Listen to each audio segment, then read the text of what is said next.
Hi, Pastor Kevin here. Welcome to our Thursday edition of Advent for Everyone. I think it's important for you to see in the table of contents of this book and in the section that this begins, that this first section is entitled A Time to Watch.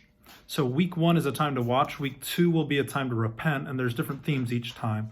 And I would say that these things about a time to watch are some of the most difficult texts that we have to look at, and especially these ones about the temple that we had the last couple of days were hard.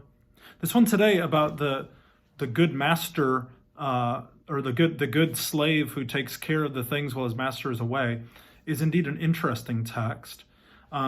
First of all, I think Wright gives us a very nice picture of what a hypocrite is, and specifically that word hypocrite in Greek referred to someone who was a play actor or someone who was wearing a face that was not their own. In other words, they were acting as someone else. And when he gives that example of the delivery van driver acting as if he was driving for one company while in fact doing another job, he provides a great example of a hypocrite.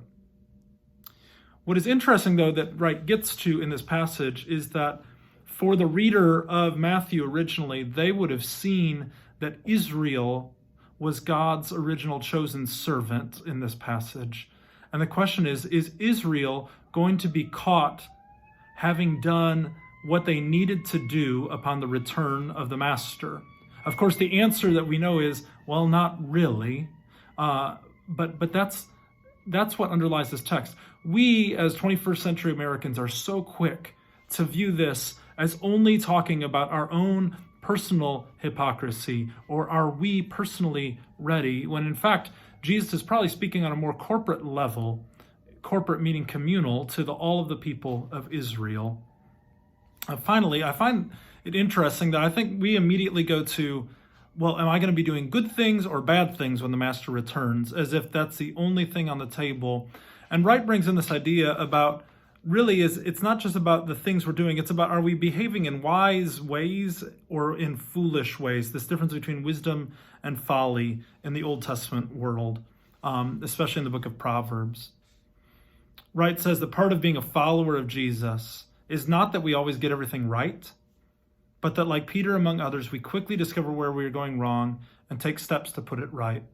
In other words, God's grace is always there for us. We are not always going to be like the best servant that we could be.